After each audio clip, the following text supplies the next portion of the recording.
এতদিন পর্যন্ত যে কোনো পরিবার আয়ুষ্মান ভারতের অধীনে বছরে ৫ লক্ষ টাকার স্বাস্থ্য বীমা পেত, কিন্তু এবার আয়ুষ্মান ভারত নিয়ে বড় সিদ্ধান্ত কেন্দ্রের।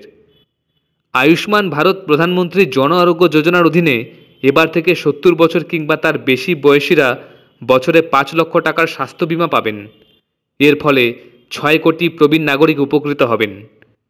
বুধবার প্রধানমন্ত্রী নরেন্দ্র মোদীর নেতৃত্বে কেন্দ্রীয় মন্ত্রিসভার বৈঠকের পর এই বিবৃতিতে কথা জানানো হয়েছে।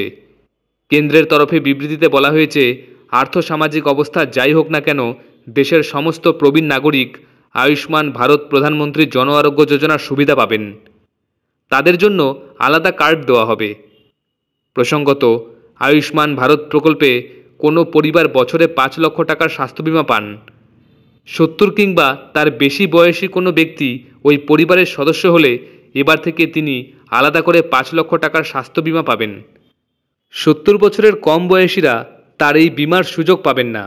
সেক্ষেত্রে একটি পরিবারে কোনো প্রবীণ ব্যক্তি থাকলে তিনি ৫ লক্ষ টাকা ও বাকিরা ৫ লক্ষ টাকার স্বাস্থ্য বীমা পাবেন। আবার ওই প্রবীণ ব্যক্তি যদি কোনো সরকারি স্বাস্থ্য বীমা যেমন central government health scheme, Ayushman central armed police force কিংবা এক্স সার্ভিসম্যান কন্ট্রিবিউটরি হেলথ স্কিমের আওতায় থাকেন, তবে তিনি নিজের পছন্দ বেছে নিতে পারেন। কারো বেসরকারি স্বাস্থ্য বীমা থাকলেও তিনি আয়ুষ্মান ভারত স্বাস্থ্য বীমার সুবিধা পাবেন।